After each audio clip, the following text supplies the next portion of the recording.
Mission news 24/7 का हर दर्शकों को सदर प्रणाम जोहार।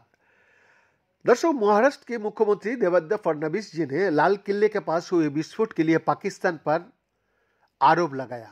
उन्होंने कहा कि पड़ोसी देश सीधे जंग में भारत को हरा नहीं सकता, इसीलिए वो आतंकी हमला करवा रहा है। फडणवीस जी ने कहा, पाकिस्तान को पता है कि वो खुले युद्ध में भारत को हरा नहीं सकता, इसीलिए पहलगांव में आतंकी हमला और दिल्ली में हालिया विस्फोट करवाया गया। उन्होंने सुरक्षा एजेंसियों की तारीफ करते हुए कहा कि व्हाइट कॉलर आतंकी मॉड्यूल का भंडाफोड़ कर दिया गया, जिसमें 3000 किलोग्राम विस्फोटक बरामद हुआ था। इसका इस्तेमाल मुंबई और देश के अन्य शहरों में आतंकी हमले के लिए किया जाना था।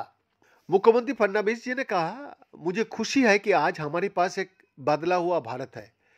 भारत ने इन चीजों को पहले ही भाप लिया और ऑपरेशन किए।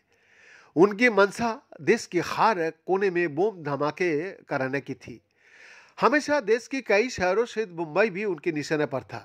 जब हमारी भारतीय एजेंसियों ने इसकी भनक लगी और उन पर सीधा हमला किया, तो उन्होंने दिल्ली में विस्फोट करके अपनी मौजूदगी दिखाई।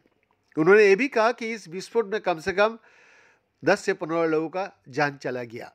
देवेंद्र फडणवीस जी ने बीते कल यानी शनिवार को कहा कि अगर भारत ने 26 नवंबर 2008 को हुए मुंबई आतंकी हमले के बाद ऑपरेशन सिंदूर जैसी कार्रवाई की होती, तो देश को निशाना बनाने का कोई भी दोबारा दुस्साहस नहीं कर पाता।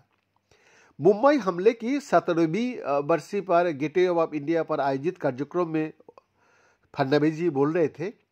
फडणवीस जी ने आगे कहा कि ये सिर्फ ताज और ट्राइडेंट होटलों पर हमला नहीं था। उन्होंने कहा कि मुंबई भारत की आर्थिक राजधानी है और इस शहर पर हमला देश की सौंप प्रभुता पर हमला है। बैंक का exclusive report, mission news 24/7 Ranchi.